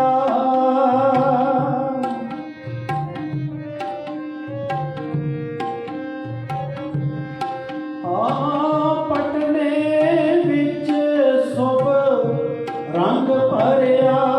ਅੱਜ ਦਸਵੇਂ ਗੁਰਾਂ ਨੇ ਜਨਮ ਧਰਿਆ।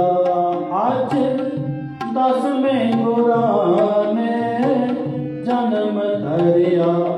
ਹੋ ਕੇ ਸੁਗੜ ਸੁਚੇਤ ਤੂੰ ਤਾਂ ਚੱਲ ਜ਼ਿੰਦੜੀ ਬੂਹਾ ਦਸਵੇਂ ਗੁਰਾਂ ਦਾ ਮੱਲ ਜ਼ਿੰਦਗੀ। ਪਟਨੇ ਸ਼ਹਿਰ ਵੱਲ ਚੱਲ ਜ਼ਿੰਦੜੀ ਬੂਹਾ ਦਸਵੇਂ ਗੁਰਾਂ ਦਾ ਮੱਲ ਜ਼ਿੰਦਗੀ।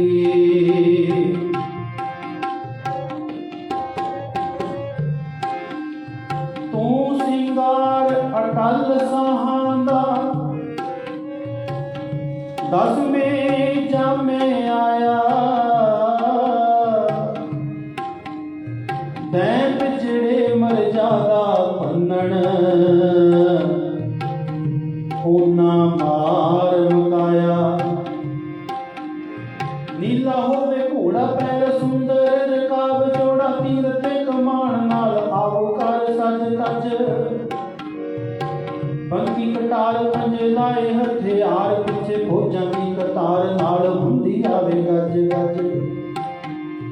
ਚਿੱਟਾ ਹੋਵੇ ਬਾਜ ਚਿੱਟਾ ਹੋਵੇ ਬਾਜ ਸੱਜੇ ਹੱਥ ਉੱਤੇ ਸੋਹਣਾ ਲੱਗੇ। ਕਲਗੀ ਦੀ ਰੋਸ਼ਨੀ ਵੀ ਹੋਵੇ ਸਾਰੇ ਜਗਮਗ। ਮੇਰੇ ਔਗਣ ਨੱਚ ਤਾਰੋ ਬਿਰਦ ਆਪਣਾ ਰਖਾਓ। ਮੇਰੀ ਬੇਨਤੀ ਮੰਨ ਆਵੋ ਦਰਸ਼ਨ ਕਰਾ ਰਜ ਰਜ। ਪਟਨੇ ਸ਼ਹਿਰ ਵੱਲ ਚੱਲ ਜ਼ਿੰਦੜੀ ਬੂਹਾ ਦਸਵੇਂ ਗੁਰਾਂ ਦਾ ਮੱਲ ਜ਼ਿੰਦਗੀ। ਬੂਹਾ ਦਸਵੇਂ ਗੁਰਾਂ ਦਾ ਮੱਲ ਜ਼ਿੰਦਗੀ। ਇਸ ਤਰ੍ਹਾਂ ਕਹਿੰਦਾ ਵੀ ਰਸਤੇ ਵਿੱਚ ਭਾਵੇਂ ਜਾਂਦਾ ਪੂਰਾ ਵੀ ਹੋ ਜਾਵਾਂ ਪਰ ਮੈਂ ਉਸ ਅੱਲਾ ਦੇ ਨੂਰ ਦੇ ਖੁਦਾ ਦੇ ਦਰਸ਼ਨ ਜ਼ਰੂਰ ਕਰਾਂਗਾ। ਪਿੰਡਾ ਤੈਅ ਕਰਦੇ ਹੋਏ ਸਫ਼ਰ ਕਰਦੇ ਉਸ ਘਰ ਦੇ ਅੱਗੇ ਜਿੱਥੇ ਸਤਿਗੁਰਾਂ ਦਾ ਪ੍ਰਕਾਸ਼ ਹੋਇਆ ਪਹੁੰਚ ਜਾਂਦੇ ਹੈ। ਜਿੱਥੇ ਹੁਣ ਤਖਤ ਸਾਹਿਬ ਬਣਿਆ ਖਾਲਸਰਾਏ ਜੌਹਰੀ ਦੀ ਹਵੇਲੀ, ਉੱਥੇ ਅੱਗੇ ਬੈਠ ਜਾਂਦੇ ਹੈ। ਮਾਮਾ ਕਿਰਪਾਲ ਚੰਦ ਜਿਵੇਂ ਆਮ ਬਹੁਤ ਲੋਕ ਆਉਂਦੇ ਹੈ ਵਧਾਈਆਂ ਦੇਣ ਵਾਸਤੇ। ਕਿਸੇ ਨੂੰ ਵਸਤਰਾਂ ਦੀ ਲੋੜ ਹੈ ਵਸਤਰ ਦਿੰਦੇ ਹੈ, ਕਿਸੇ ਨੂੰ ਅਨਾਜ ਖਾਣਾ ਪੀਣਾ ਜੋ ਵੀ ਲੋੜ ਹੈ ਉੱਥੇ ਸਾਰਾ ਕੁਝ ਮਿਲਦਾ ਹੈ। ਪੀਰ ਜੀ ਆਏ ਆ ਕੇ ਬੈਠ ਗਏ। ਕਿਰਪਾਲ ਚੰਦ ਜੀ ਨੇ ਪੁੱਛਿਆ, ਐ ਫਕੀਰ ਜੀ ਸਾਈਂ ਦੇ ਬੰਦੇ ਦੱਸ ਤੂੰ ਕੀ ਲੈਣ ਵਾਸਤੇ ਆਇਆ? ਵਸਤਰ ਚਾਹੀਦਾ, ਧਨ ਦੌਲਤ ਲੀੜਾ ਕੱਪੜਾ ਕੀ ਚਾਹੀਦਾ? ਭੀਖਣ ਸਾਈਂ ਨੇ ਕਿਹਾ ਨਾ ਮੈਨੂੰ ਕੋਈ ਖਾਣਾ ਨਾ ਵਸਤਰ ਕੱਪੜਾ ਕੁਝ ਨਹੀਂ ਚਾਹੀਦਾ। ਮੈਂ ਤੇ ਉਸ ਖੁਦਾ ਦੇ ਦਰਸ਼ਨ ਕਰਨ ਵਾਸਤੇ ਆਇਆ ਜਿਹਨੇ ਇੱਥੇ ਅਵਤਾਰ ਧਾਰਨ ਕੀਤਾ। ਜਾ ਕੇ ਆਪਣੀ ਭੈਣ ਮਾਤਾ ਗੁਜਰੀ ਜੀ ਨਾਲ ਸਲਾਹ ਕਰਦਾ ਹੈ। ਮਾਤਾ ਨਾਨਕੀ ਨਾਲ ਬਾਹਰ ਇੱਕ ਫਕੀਰ ਆਇਆ, ਉਹ ਇਸ ਲਾਲ ਬੱਚੇ ਦੇ ਦਰਸ਼ਨ ਕਰਨੇ ਚਾਹੁੰਦਾ ਹੈ। ਅੰਦਰੋਂ ਸਲਾਹ ਹੋਈ ਇੱਕ ਤੇ ਗੁਰੂ ਤੇਗ ਬਹਾਦਰ ਦੀ ਹੈ ਨਹੀਂ ਸੀ, ਕਿਉਂਕਿ ਉਦੋਂ ਪਠਾਨਾਂ ਦਾ ਰੌਲਾ ਚੱਲਦਾ ਸੀ ਵੀ ਕੋਈ ਸਾਜ਼ਿਸ਼ ਨਾਲ ਨਾ ਆਇਆ ਹੋਵੇ। ਇੱਕ ਇਹ ਵੀ ਡਰ ਹੈ। ਦੂਸਰਾ ਇਹ ਹੈ ਕਿ ਬੱਚਾ ਹਜੇ ਛੋਟਾ ਹੈ, ਨਿੱਕੇ ਬੱਚੇ ਨੂੰ ਛੇਤੀ ਕਿਤੇ ਕਿਸੇ ਦੇ ਮੱਥੇ ਨਹੀਂ ਲਾਇਆ ਜਾਂਦਾ। ਸਗਨ ਉਹ ਰੱਖੇ ਜਾਂਦੇ ਇਸ ਤਰ੍ਹਾਂ ਦੇ। ਕਿਹਾ ਵੀ ਉਹਨੂੰ ਕਿ ਵੀ ਹਜੇ ਬੱਚਾ ਨਿੱਕਾ ਹੈ ਔਰ ਇਹਨਾਂ ਦੇ ਪਿਤਾ ਜੀ ਕੋਲ ਨਹੀਂ, ਫਿਰ ਤੈਨੂੰ ਦਰਸ਼ਨ ਕਰਾਵਾਂਗੇ, ਹੁਣ ਤੂੰ ਜੋ ਚਾਹੀਦਾ ਲੈ ਕੇ ਮੁੜ ਜਾ, ਫਿਰ ਕਿਤੇ ਆ ਜਾਵਾਂਗੇ ਤੈਨੂੰ ਫਿਰ ਦਰਸ਼ਨ ਕਰਵਾਵਾਂਗੇ। ਆ ਕੇ ਸਾਧ ਸੰਗਤ ਮਾਮੇ ਕਿਰਪਾਲ ਦੀ ਹੁਣ ਜਿਵੇਂ ਬੇਨਤੀ ਕੀਤੀ ਹੈ, ਸਾਈਂ ਫਕੀਰ ਲੋਕ ਮਾਤਾ ਜੀ ਨੇ ਹੁਕਮ ਕੀਤਾ ਵੀ ਹੁਣ ਤੂੰ ਜੋ ਤੈਨੂੰ ਚਾਹੀਦੀ ਹੈ ਬਸਤ ਰਸਤ ਜੋ ਚਾਹੀਦਾ ਲੈ, ਤੂੰ ਚਲਾ ਜਾ। ਇਸ ਬੱਚੇ ਦੇ ਹਜੇ ਤੈਨੂੰ ਜਿਹੜੇ ਦਰਸ਼ਨ ਨਹੀਂ ਕਰਵਾਏ ਜਾਣਗੇ, ਇਸ ਕਰਕੇ ਉਹ ਛੋਟਾ ਹੈ, ਫਿਰ ਕਿਤੇ ਆ ਜਾਵਾਂਗੇ ਤੈਨੂੰ ਫਿਰ ਦਰਸ਼ਨ ਕਰਵਾਏ ਜਾਣਗੇ। ਕਹਿੰਦੇ ਬੜੀ ਨਿਮਰਤਾ ਦੇ ਨਾਲ ਵੀਰ ਜੀ ਬੋਲਦੇ ਆ, ਕਹਿੰਦੇ ਠੀਕ ਹੈ, ਜਦੋਂ ਮੈਨੂੰ ਦਰਸ਼ਨ ਕਰਾਵੋਗੇ ਕਰ ਲਵਾਂਗਾ, ਪਰ ਉਨੀ ਦੇਰ ਮੈਂ ਇੱਥੇ ਦਰਵਾਜ਼ੇ 'ਚ ਬੈਠਾ ਰਹਾਂਗਾ। ਹੁਣ ਮੈਂ ਵਾਪਸ ਨਹੀਂ ਮੁੜਾਂਗਾ, ਮੈਂ ਕੜਾਮ ਤੋਂ ਚੱਲ ਕੇ ਆਇਆ, ਇੰਨਾ ਸਫ਼ਰ ਤੈਅ ਕਰਕੇ ਮੈਂ ਵਾਪਸ ਨਹੀਂ, ਮੈਂ ਆਇਆ ਮੈਂ ਨਾ ਖਾਣਾ ਲੈਣ ਵਾਸਤੇ ਨਾ ਵਸਤਰ ਲੈਣ ਵਾਸਤੇ ਆਇਆ, ਮੈਂ ਤੇ ਉਸ ਅੱਲਾ ਦੇ ਰੂਪ ਦੇ ਦੀਦਾਰ ਕਰਨ ਆਇਆ। ਉਹ ਦੀਦਾਰ ਕਰੇ ਬਿਨਾਂ ਹੁਣ ਮੈਂ ਵਾਪਸ ਨਹੀਂ ਜਾਵਾਂਗਾ। ਕੋਈ ਗੱਲ ਨਹੀਂ, ਜਦੋਂ ਮੈਨੂੰ ਹਾਂ ਕਰੋਗੇ ਮੈਂ ਦਰਸ਼ਨ ਕਰ ਲਵਾਂਗਾ, ਪਰ ਉਨੀ ਦੇਰ ਮੈਂ ਇੱਥੇ ਹੀ ਬੈਠਾਂਗਾ। ਜਦੋਂ ਇਹ ਦ੍ਰਿੜ ਇਰਾਦਾ ਵੇਖਿਆ, ਜਾ ਕੇ ਅੰਦਰ ਦੱਸਿਆ ਵੀ ਉਹ ਸਾਈਂ ਉਹ ਫਕੀਰ ਜਿਹੜਾ ਮੁੜਨ ਵਾਲਾ ਨਹੀਂ ਹੈ। ਉਹ ਤਾਂ ਕਹਿੰਦਾ ਮੈਂ ਉਨੀ ਦੇਰ ਇੱਥੇ ਬੈਠਾਂਗਾ, ਮੈਨੂੰ ਮਹੀਨਾ ਬਿਠਾਓ, 2 ਮਹੀਨੇ ਬਿਠਾਓ, 6 ਮਹੀਨੇ ਬਿਠਾ ਦੇਵੋ, ਮੈਂ ਇੱਥੇ ਹੀ ਬੈਠਾਂਗਾ, ਪਰ ਦਰਸ਼ਨ ਕਰਕੇ ਹੀ ਮੁੜਾਂਗਾ। ਉਹ ਕੋਈ ਪਦਾਰਥ ਨਹੀਂ ਚਾਹੁੰਦਾ, ਕੋਈ ਲੀੜਾ ਕੱਪੜਾ ਨਹੀਂ ਚਾਹੁੰਦਾ।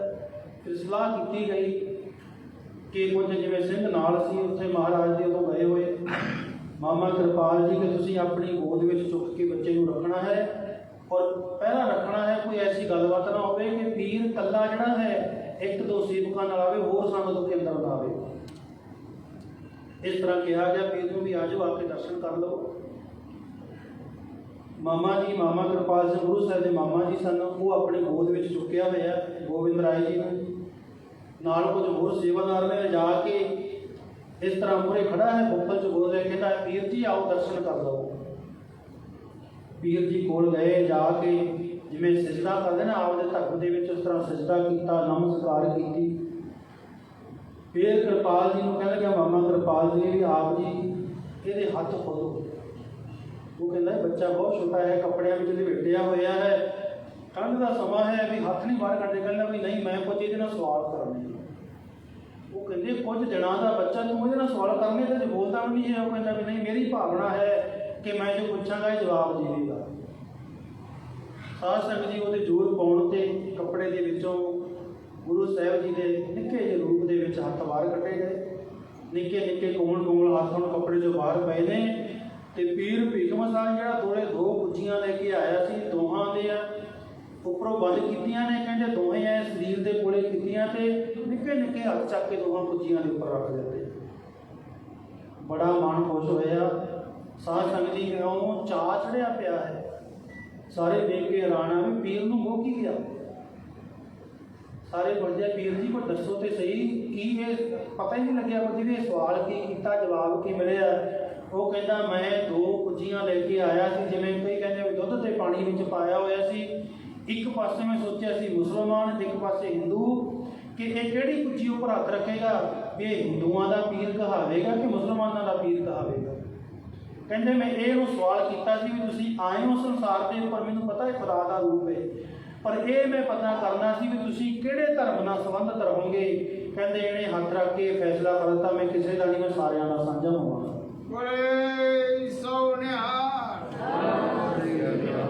ਕਿ ਇਹ ਗੋਬਿੰਦ ਕਿਸੇ ਇੱਕ ਦਾ ਨਹੀਂ ਹੋਵੇਗਾ, ਇਹ ਗੋਬਿੰਦ ਸਭਨਾਂ ਦਾ ਸਾਂਝਾ, ਇਹ ਸਾਰਿਆਂ ਦਾ ਸਾਂਝਾ ਹੋਵੇਗਾ।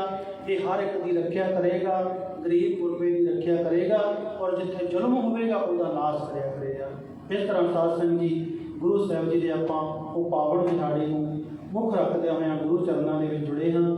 ਔਰ ਸਾਰੀਆਂ ਸੰਗਤਾਂ ਨੂੰ ਜੋ ਅੱਜ ਦਾ ਅਸਲ ਵਿੱਚ ਮੇਨ ਦਿਹਾੜਾ ਹੈ, ਚਲੋ ਕਈਆਂ ਨੇ 5 ਤਰੀਕ ਵੀ ਮਨਾਇਆ ਹੈ, ਕਿਉਂਕਿ ਦਿਨ ਤੇ ਸਾਰੇ ਚੰਗੇ ਨੇ, ਮਹਾਰਾਜ ਨੇ ਸਾਹਿਬ ਮੇਰਾ ਗੀਤ ਨਵਾਂ। ਜਿਵੇਂ ਬਾਬਾ ਨਾਨਕ ਸਿੰਘ ਜੀ ਹਰੇਕ ਪੂਰਨਮਾਸੀ ਨੂੰ ਗੁਰੂ ਨਾਨਕ ਸਾਹਿਬ ਦਾ ਜਨਮ ਦਿਨ ਮਨਾ ਰਿਹਾ, ਕਿ ਮੇਰਾ ਗੁਰੂ ਨਾਨਕ ਹਰੇਕ ਪੂਰਨਮਾਸੀ ਹੈ। ਇਹ ਆਪਣੀ ਭਾਵਨਾ, ਕਿਸੇ ਨੇ 5 ਨੂੰ ਮਨਾ ਲਿਆ, ਪਰ ਜਿਹੜਾ ਅਕਾਲ ਤਖਤ ਦੇ ਹਿਸਾਬ ਨਾਲ ਅੱਜ ਮਨਾਇਆ ਜਾ ਰਿਹਾ ਉਹ ਪਟਨਾ ਸਾਹਿਬ ਦੀ ਧਰਤੀ ਉੱਪਰ। ਉਹ ਜਿਹੜਾ ਅੱਜ ਦਾ ਮੇਨ ਦਿਨ ਹੈ ਉੱਥੇ ਮਨਾਇਆ ਜਾ ਰਿਹਾ ਹੈ। ਸੋ ਸਾਰੀਆਂ ਸੰਗਤਾਂ ਨੂੰ ਗੁਰੂ ਸਾਹਿਬ ਜੀ ਦੇ ਪਾਵਨ ਇਸ ਪੁਰਬ ਦੀਆਂ ਲੱਖ ਲੱਖ ਵਧਾਈਆਂ ਹੋਣ। ਇਸੇ ਤਰ੍ਹਾਂ ਸਤਿਗੁਰੂ ਸਾਡੇ ਸਭਨਾਂ ਦੇ ਪਰਿਵਾਰਾਂ ਦੇ ਵਿੱਚ ਬੱਚਿਆਂ ਦੇ ਸਿਰ 'ਤੇ ਮਿਹਰ ਭਰਿਆ ਹੱਥ ਰੱਖ ਕੇ ਗੁਰਸਿੱਖੀ ਜੀਵਨ ਬਖਸ਼ਿਸ਼ ਕਰਨ ਔਰ ਘਰਾਂ ਦੇ ਵਿੱਚ ਪ੍ਰੇਮ ਪਿਆਰ ਇਤਫਾਕ ਬਖਸ਼ਣ, ਚੜ੍ਹਦੀਆਂ ਕਲਾਂ ਸਦਾ ਬਖਸ਼ਣ। ਸੋ ਆਓ ਆਪਾਂ ਸਾਰੇ ਗੁਰੂ ਸਾਹਿਬ ਦੇ ਪਾਠ ਦੀਆਂ 6 ਪੌੜੀਆਂ ਦਾ ਜਾਪ ਬਾਣੀ ਪੜ੍ਹਦਿਆਂ ਤੋਂ ਅਨੇਕਾਂ ਪੁੰਨਾਂ ਗਲਤੀਆਂ ਰਹਿ ਜਾਂਦੀਆਂ ਨੇ। ਸਤਿਗੁਰੂ ਗੁਰੂ ਗ੍ਰੰਥ ਸਾਹਿਬ ਮਹਾਰਾਜ ਨੂੰ ਸੰਗਤ ਬਖਸ਼ਣਯੋਗ ਹੈ। ਆਓ ਸਾਰੇ ਮਿਲ ਕੇ ਆਨੰਦ ਸਾਹਿਬ ਦਾ ਪਾਠ ਉਸ ਤੋਂ ਬਾਅਦ ਅਰਦਾਸ ਦੇ ਵਿੱਚ ਜੁੜਨਾ।